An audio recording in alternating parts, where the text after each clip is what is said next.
Hi friends, నమస్తే. Welcome to my channel అక్క చేతి వంట. మీరందరూ బాగుండాలని దేవుని మనస్ఫూర్తిగా ప్రార్థిస్తున్నాను. ఈరోజు నేను మంచి హెల్దీ రెసిపీ అయితే మీ దగ్గరికి అయితే తీసుకొస్తున్నాను. చాలా ఆరోగ్యం అండి. మరి చిర్రాకు ఆకుకూర ఫ్రైకి మనము ఎలా చేయాలి, ఏ విధంగా చేయాలనేది అయితే నేను మీకైతే చూపిస్తున్నాను ఫ్రెండ్స్. ఇక్కడైతే నేను 20 రూపీస్కి అయితే తీసుకున్నానండి. ఫ్రెష్గా ఈవినింగ్ టైం తీసుకున్నాను. ఎప్పుడు తోటలో ఈవినింగ్ టైం మాత్రమే మరి కోస్తారు, ఎందుకంటే మార్నింగ్ అమ్మేస్తారు కదా, తీసుకొచ్చి మార్కెట్కి ఈవినింగ్ కోసేసి, అలాగే ఈవినింగ్ వచ్చిన ఆకుకూర అయితే ఫ్రెష్గా నేను తీసుకొని చేసుకొని ఫ్రిడ్జ్లో పెట్టుకున్నాను. నెక్స్ట్ డే మార్నింగ్ అయితే చేస్తున్నాను ఫ్రెండ్స్. చూసారు కదా, 20 రూపీస్ మరి ఆకుకూర నాకు ఎంత వచ్చిందో అండి. ఇక్కడ చూడండి. మరి ఇందులో కావాల్సిన పదార్థాలు, ఎండుమిర్చి అయితే నేను ఒక 4 తీసుకున్నాను.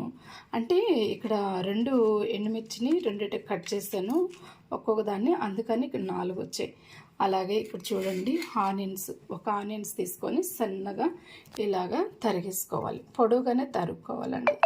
అలాగే కరివేపాకు, ఇక్కడ చూడండి, పోపు దినుసులు, పచ్చెనపప్పు, మినపప్పు, జీలకర్ర, అలాగే వెల్లుల్లి ఒక 3 అయితే చిదిమి పక్కన పెట్టాను. మరి అయితే ఇక్కడ ఆయిల్ అయితే నేను చూపించలేదు, మరి పప్పుల పౌడర్ కూడా నేను చూపించలేదండి. వేసేటప్పుడు మాత్రం ఫ్రెండ్స్ నేను చూపిస్తాను. చాలా హెల్దీ. ఇదేంటి అనుకుంటున్నారా, ఇక్కడ రైస్ నానబెట్టున్నానండి. మరి రైస్ కూడా మరి చేసేసుకోవాలి, ఉడకబెట్టుకోవాలి. మరి ఇదైతే మనం శుభ్రంగా ఉప్పు వేసి దగ్గర దాపు ఒక 3-4 టైమ్స్ అయితే కడుక్కోవాలండి. ఫస్ట్ ఒక 3 టైమ్స్ కడిగేసి తర్వాత ఉప్పు వేసేసి ఒక 10 నిమిషాలైనా నానబెట్టేసేసి అప్పుడు మనం కడుక్కుందాము. లేదు అనంటే ముందుగానే ఉప్పు వేసి ఒక 10 నిమిషాలు అలా వదిలేసేసి తర్వాత ఏమనంటే మనం ఇంకొక 3 టైమ్స్ కడుక్కుంటే సరిపోతుంది. ఎక్కువ వాటర్ ఉండాలండి, ఎందుకనంటే వెడల్పుగా ఉండే బౌల్లో వేసుకుంటేనే లోపల ఏదైనా డస్ట్ ఉన్నా, ఏదైనా పురుగులున్నా కానీ నీట్గా కూడా మరి మనకి కనబడతాయి. అదే చిన్న దాంట్లో మనం వేసుకొని కడిగామంటే మాత్రం అసలు మనకి కనబడదండి. నీట్గా కూడా మనం క్లీన్ చేసుకోవాలి ఫ్రెండ్స్. దీన్ని ఎలా క్లీన్ చేసేసి మనం ఆ పక్కన పెట్టేసుకుందాం, చేసే ప్రాసెస్లోకి వెళ్దాం. ఇప్పుడైతే ఉప్పు ఇలా వేసేస్తామండి. ఇప్పుడు మనము ఈ ట్యాప్ కింద ఇలా పెట్టేసేసి ఇలా వదిలేదు.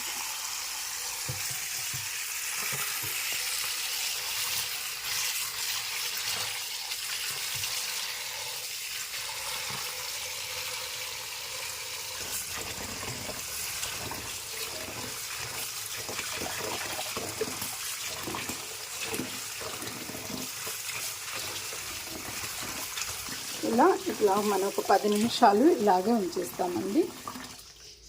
ఒక 10 నిమిషాలు మనకి ఇలా ఉంచేసిన తర్వాత సాల్ట్ వాటర్లో మనకి ఏది డస్ట్ ఉన్నా కూడా బయటకు వచ్చేసింది. ఇదంతా కూడా కడిగేసేసామండి. కడిగి బౌల్లో షిఫ్ట్ చేసేసుకున్నాను. దీన్నైతే సన్నగా మనం తురిమేసుకుందామండి. తురిమిన దానివల్ల మనకి చాలా తొందరగా కూడా మగ్గుతుంది, చాలా బాగుంటుంది ఫ్రెండ్స్.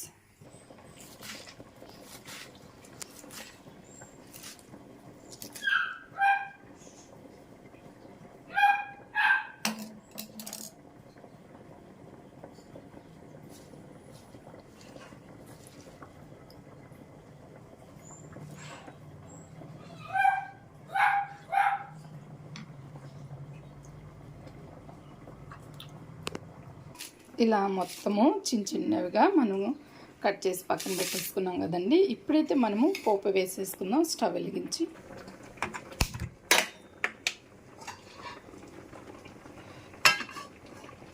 కొంచెం వేడైనాక మనము ఆయిల్ వేద్దామండి. రైస్ కూడా ఉడికిపోతూ ఉంటాం. మనకి ఈ కడాయి అయితే వేడెక్కిపోయిందండి. ఇప్పుడు తగినంత ఆయిల్ వేద్దాం.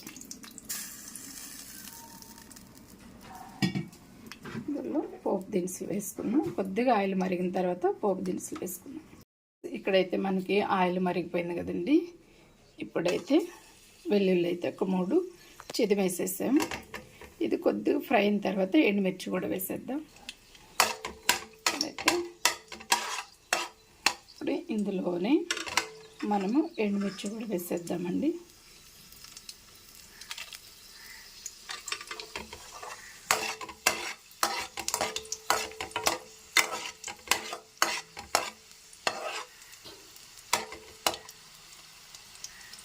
పోపు దినుసులు వేద్దామండి. నేనైతే ఆవాలు వేయట్లేదండి, మీకు కావాలంటే వేసుకోండి, లేదంటే స్కిప్ చేసి ఇలాగే వేసేసుకోండి. ఇప్పుడు ఇవి కొంచెం చిటపట్లాడేదాకా అలా ఫ్రై చేసేసి చక్కగా అయితే ఇప్పుడు మనం ఆనియన్స్ కరివేపాకు వేసేద్దామండి.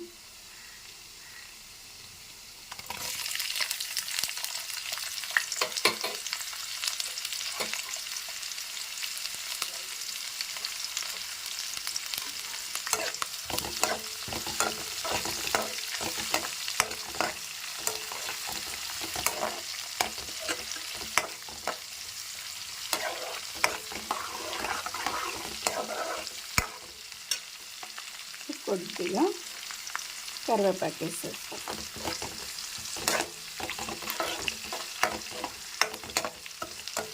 కొంచెం ఫ్రై అయిన తర్వాత మనం ఆకుకూర వేసేద్దాం.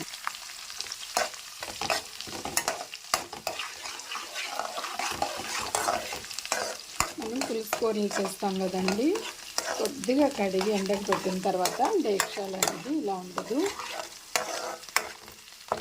ఇప్పుడు మనము ఆనియన్స్ కూడా వేగిపోతున్నాయి కదండి,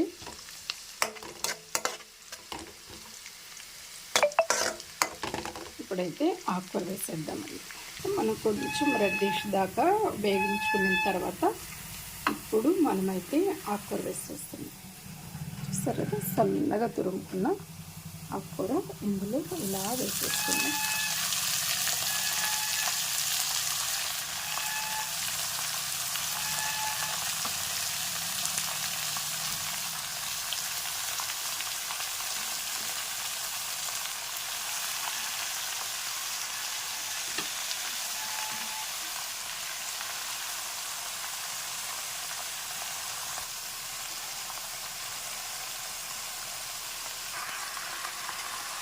ఇలా గరిటతో కొంచెం మనకి మెల్లగా కలుపుకోవాలండి. అస్సలు ఆకుకూర ఎంత మంచిదంటే, ఆకుకూర ఫ్రై కానీ ఆకుకూర కానీ కంటికి కానీ అలాగే బ్లడ్ లాస్ ఉన్న కానీ చాలా వాటికి మంచిది ఫ్రెండ్స్. ఇట్లా ఒక 2 మినిట్స్ ఇలాగే మనము మగ్గనిస్తాము. అయితే వెంటనే మనం సాల్ట్ అలాగే పసుపు వేయకుండా ఒక 2 మినిట్స్ మూత పెట్టి మగ్గించిన తర్వాత అప్పుడు వేద్దామండి. అలాగా ఇప్పుడు తీద్దామండి. చూస్తారు కదా ఫ్రెండ్స్ ఎట్లా మగ్గిందో. ఆకుకూర చాలా త్వరగా అయిపోతుందండి.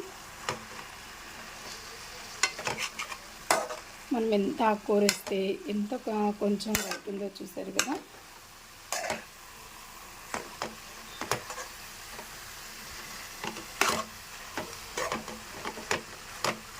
ఇప్పుడు ఇందులో పసుపు అలాగే సాల్ట్ వేద్దాం.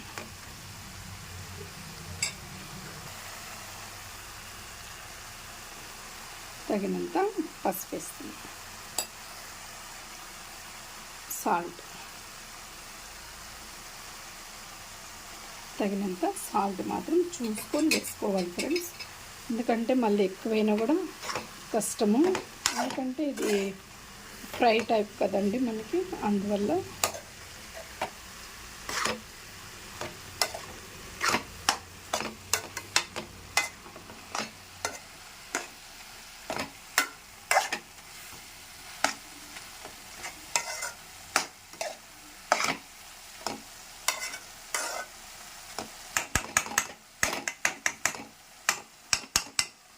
ఇప్పుడు ఒక 2 మినిట్స్ నుండి 5 మినిట్స్ వరకు లో టు మీడియం ఫ్లేమ్లో మాత్రం మగ్గిద్దాం. ఇప్పుడైతే మనము మూత తీద్దామండి. చూస్తారు కదండి ఎంత బాగా మనకి ఫ్రై అయిపోయిందో.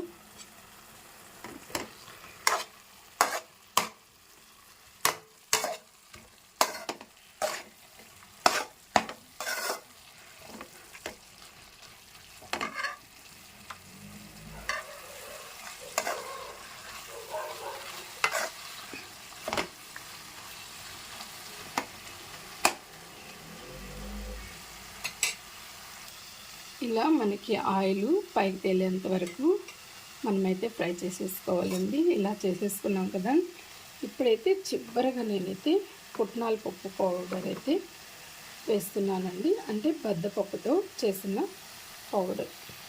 ఇట్లా తగినంత, మరి మీరు తినే స్పైసీని బట్టి మీరు వేసుకున్నారంటే బాగుంటుంది. నేనైతే ఒక 3 స్పూన్ల దాకా అయితే వేస్తున్నాను ఫ్రెండ్స్. ఎందుకంటే ఆకుకూర కదా, బాగుంటుంది. మీరు తినే స్పైసీని బట్టి వేసుకోండి. అసలు ఉట్టిదే తినేయచ్చండి, స్నాక్స్ లాగా తినేసేయచ్చు, అంత బాగుంటుంది. మరి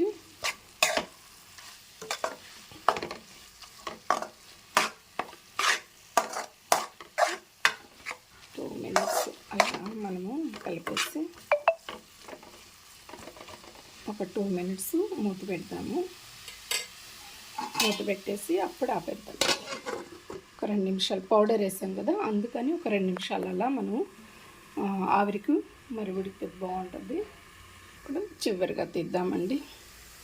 చూసారు కదా ఫ్రెండ్స్, చక్కగా అయితే మనకి మగ్గిపోయింది.